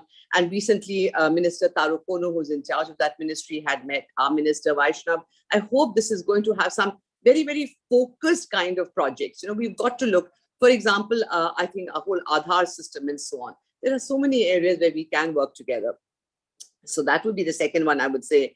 The third one, I think we heard a little mention of, is to deepen collaboration in the area of startups, where there are mutual interests. Both sides are interested in this. And I think, the startup ecosystem, in fact, they even have a startup fund that Japan has set up in the startup hub in Bangalore. And this perhaps, maybe the environment now is a little cooler, but I think this is something with a lot of opportunities. We heard Saito-san of JICA talk about infrastructure development done by JICA. We've got to continue at that, because it's a bit of a chicken and egg. The Japanese companies come and say that the infrastructure is underdeveloped, and then that stops them from coming. But here JICA has this huge opportunity. They're already here, they're doing wonderful work, and I think all of us in India should really appreciate what JICA is doing in India. So I think this is an area where we can look at not only intra-regional connectivity and high-tech projects like we have, like the high-speed rail, but also inter-regional, like we're looking at the Northeast and connectivity with Bangladesh, landlocked Northeast to the Bay of Bengal, and then further on to the ASEAN. So I think connectivity, infrastructure, development, and the other next one that I thought I would end with, I know there are a lot, but I think it's been mentioned, is cooperation in skilling, because I think Ambassador Suzuki mentioned also, what we do find is that, because of the aging population, there's an opportunity for Indians to go and to work in Japan. There's a need. And I think when you skill people in India, it's not only for the Japanese market, we're skilling them for ourselves and, for India. And we talk about the demographic dividend. So I think this is win-win for all. And I will just touch upon these. I'm sure others will have a lot more to add. Thank you. Thank you so much, Ambassador Wadhwa. Always a pleasure to hear from you, and such wonderful, to the point things that you have pointed out. I think we heard from Ambassador Suzuki, as well as Mr. Suzuki from JETRO, about a very upbeat kind of scenario about the Japanese companies in India. They of course did focus on some of the challenges, but I think I would turn to Mr. Vinny Mehta, who's here from the Automotive Components Manufacturers Association. Mr. Mehta, I mean, the auto sector was always regarded as the golden sector between India and Japan, but here too, let's face it, we are seeing that the Japanese companies are not only facing competition from the traditional Korean rivals, but also from Indian manufacturers. The Tatas, the Mahindras, they're garnering the market share at a much faster pace than anybody imagined. And then this whole, as Ambassador Wadhwa mentioned, the PLI scheme, the whole opportunity with electric vehicles. So what do you think the Japanese companies, where they are slipping, and what do they need to do as we look forward? Thank you, Sanjana, and thank you, ICRIER, for having me. And I must compliment you. This has been a wonderful, wonderful session. I think all the speakers have been very, very remarkable, and I've taken copious notes. But coming to the specific questions, maybe first of all, a quick background that we heard from Mr. Suzuki of JETRO as well, that the Japanese relationship in India has largely been focused on the automotive sector. And well, yes, today the Japanese brands account for almost 50% of our market, of which Maruti Suzuki is the single largest, occupying 40% of that, you know, so a huge presence of the Japanese brands in India. And you know, I mean, sort of apart from Suzuki, Toyota, Honda, Nissan, Yamaha, they're all household names. And in the auto component space, very specifically, we have over 300 joint ventures or technical arrangements that we've had with the Japanese players. But what you're saying is absolutely very, very correct. Over the last maybe 5 odd years, and especially more so in the last 2 years, we've seen the Korean brands and the Indian brands come very fiercely and occupy some of the space that was originally with the Japanese. Well, I guess that's because maybe at one point in time, the Japanese players, or especially the Maruti Suzuki, had hit that sweet spot that the Indian consumer really wanted, really value for money products. But now, as the income levels in India are growing, you know, the Indian consumer is also wanting to splurge for comfort, for better aesthetics, for better interiors, for better safety. So while I'm sure the Japanese brands, when they sell globally, their products are really, really top notch, maybe they will have to, in some sense, up their product offerings for the India market. But again, India is probably one of the toughest markets in the world, and we really are not able to put a finger on the spot and say what works in India.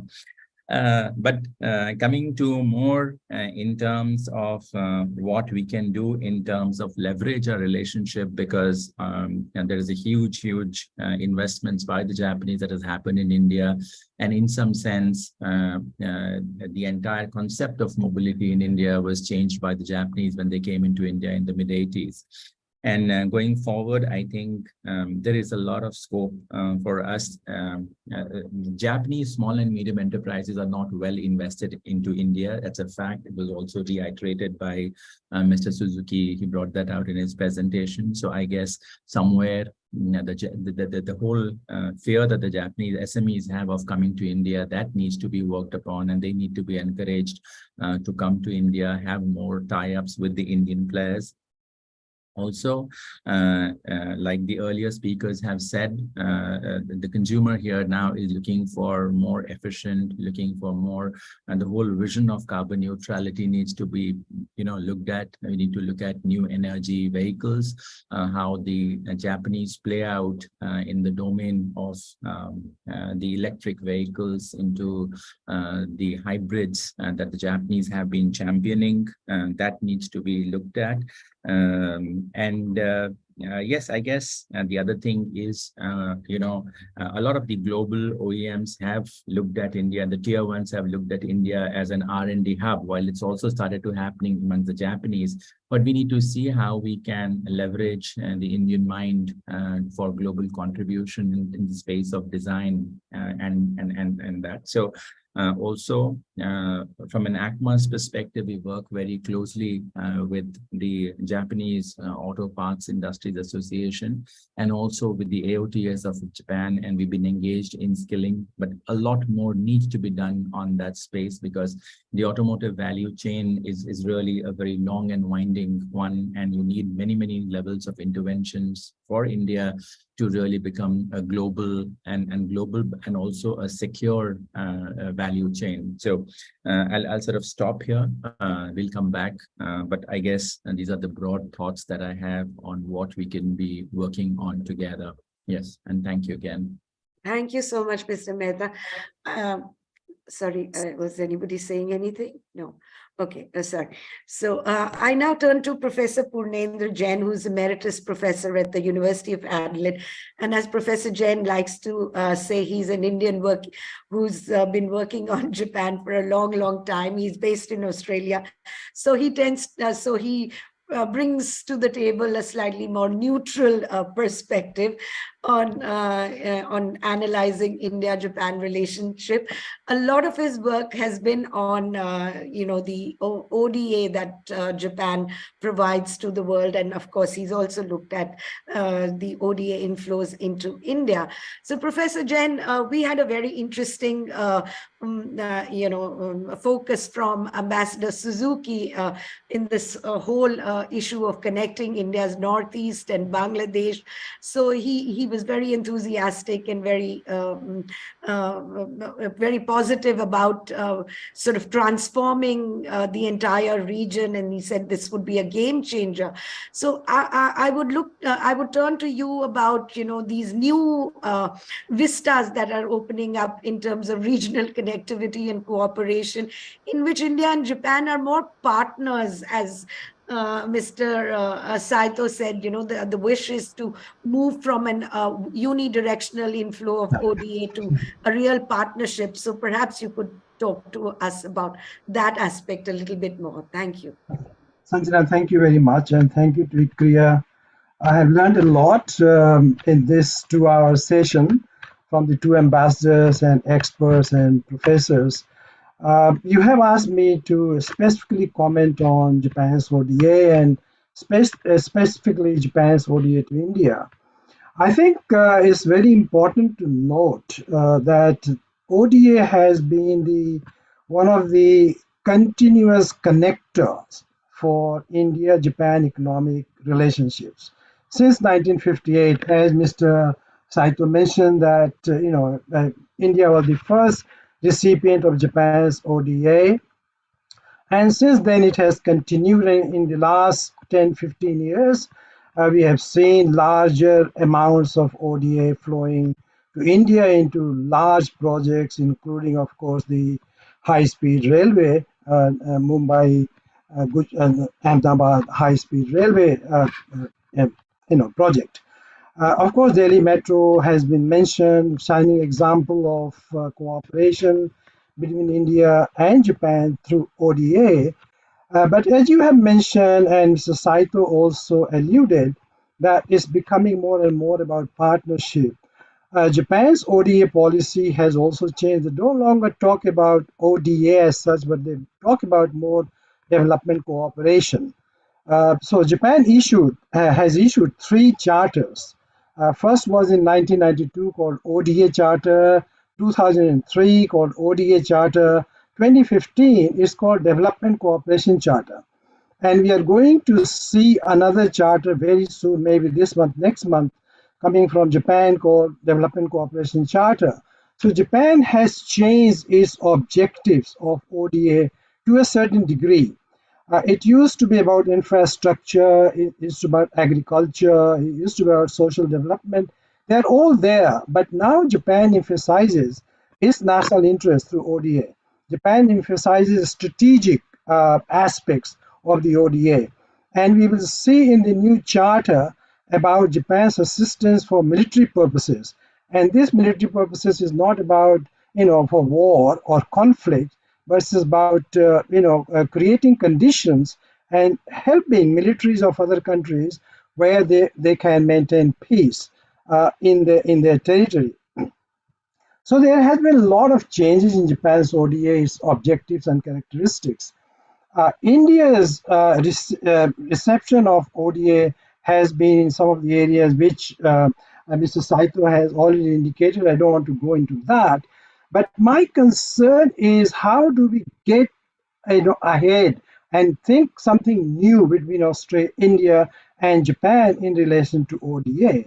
ODA is kind of one-way traffic from Japan to India. How India and Japan can cooperate and leverage Japan's ODA policy and India's its own aid policy, such as line of credit, how these two countries can work together to create synergy in India, say Northeast, or connecting not just Japanese money, but some Indian component, Indian money coming into that to make it a real partnership. So that's one area. The ambassador talked about it. Mr. Saito has talked about it. That's very important. The second is, for example, in third countries, we know that there was a proposal for an Asia-Africa corridor, which was kind of promoted in 2016, 2017. But that has not really progressed to any level. So we need to think back how Japan and India can, have synergy and do things which are achievable, which are they're deliverables, rather than just initiating new programs and going nowhere. So that is very important. The other thing is, my concern is, and I hear every time I go in Tokyo, is that India's capacity to absorb aid. We have seen the delay in the high-speed railway because of political and other aspects, which we all know. And it was quite, actually, I was a bit concerned. I recently read an article by the president of JICA, Professor Tanaka. He wrote a piece in the Japan News, which is part of the Yomiuri Shimbun, and here he mentions that there is a lot of interest in India from Japan, but he has expressed some concerns about India's capacity to absorb, and also the way the state and central government, they don't coordinate with each other. And he has also expressed a bit of concern about how states perform and the capacity to absorb aid. So I think we need to think about these things a little bit more carefully when doing agreement with Japan in the context of aid. So I mean, Professor Tanaka also, he said that there are some factors that has impeded Japanese companies from operating in India. And that was mentioned by Mr. Suzuki, the Chief Director General of Japan, JETRO. So these points, they keep coming whenever you go to Japan, talk to people.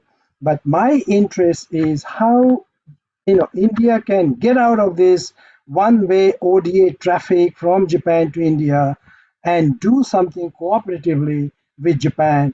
And there are opportunities to do that in India's neighborhood to begin with, and say, for example, in South Pacific, where I think both Japan and India would be interested. I can keep going, but I think I will stop there. Thank you very much. Thank you so much, Professor Jain. And of course, we've discussed this earlier also, that how the timely and efficient use of ODA is a concern for the Japanese government, because the Indian side has not really effectively and timely used these disbursements. So that's why the commitments and disbursements, there's always a mismatch in all the annual figures. So definitely this is an area of concern. But as you said, it's quite for most of us who are India-Japan watchers, the foray into regional connectivity and infrastructure building is something which we really could not have imagined perhaps 10 years ago. So those are very, very positive and welcome developments.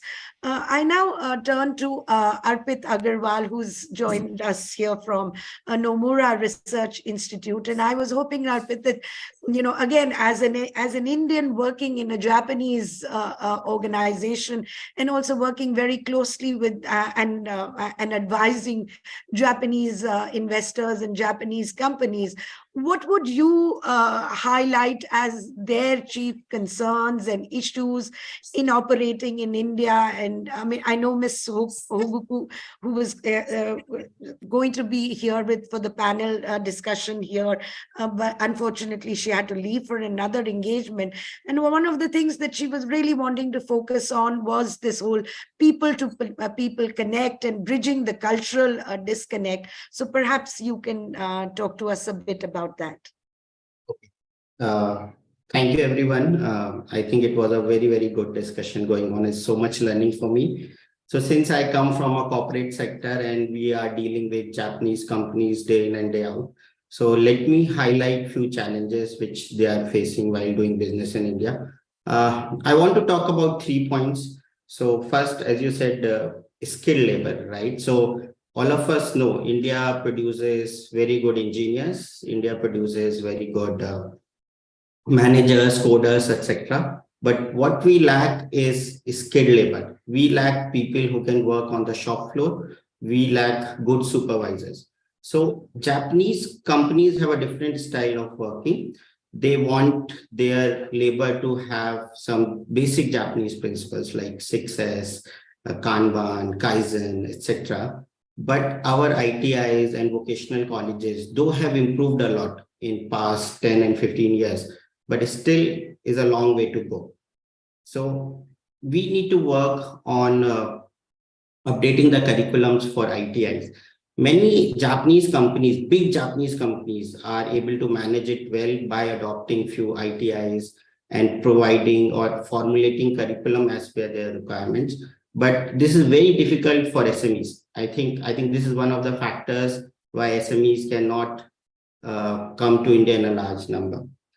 Another one, there was a lot of talk about people exchange. So there is a proper program called TITP, Technical Intern Training Program. I think this could also bridge gap in future. So right now there are almost 600 people from India, blue collar workers who are working in Japan under TITP. So once they will back in India after completing their program after 3 years or 5 years, these will be easily observed by Japanese companies. So these people will know Japanese culture, Japanese way of working, as well as good Japanese language skills, and they can further train others. So I think this is first challenge and how we can cater to this. Second is Indian customer requirements. This is another challenge. Japanese products are known for their quality, but Indian thinking is slightly different. They look for value for money. Right. So all of us know, maybe Winnie might not purely agree because automotive customer preference is changing, but still majority of our customers is very cost conscious and cost concerned. If we compare whole life cycle of the product of Japanese, they may be very cost efficient, but we look what capital cost we need to incur. So we need to kind of modify or localize the products as per the Indian customer requirements. So that's also Japanese companies slightly struggling, but all those who can localize and modify the products as per Indian requirements, they are very successful. Third point, which was also touched about with others, is infrastructure challenges. So JETRO, Suzuki-san showed like the concerns of policy and regulatory is a challenge. So many Japanese companies still struggle between the policies of state government, central government, how to take incentive, how to take PLI. So that is another challenge which is there. And one more important challenge is location. So we saw a lot of companies are willing to expand or come to India, but when it comes to choose which place or which industrial park they should choose, they're always in a doubt, simply because the parks either located far from the main city or a big city. So it's very inconvenient for people to stay and work there and attract talent. And the parks which are near to the main city are either not available or very expensive. So we need to create full infrastructure, good infrastructure parks in tier 2 and tier 3 areas as well for a comprehensive development, so that more and more Japanese companies can come there. Yeah, I think these are the key points considering the time. Thank you so much, Arpit. I know, and really my sincere apologies to everyone on the panel that we would have loved to hear much more from you. You know, the audience would have been greatly enlightened. but we do plan to put this entire recording on our ICRIER website, and we will also put all the presentations there on the ICRIER website for people who are interested, so that they can access this later. We will also create a summary document of the discussions and the key takeaways today, so that anybody who wants to access this, especially from the government, then they can access them, and perhaps they will pay heed to some of the very important and good suggestions that have come out during the course of this webinar.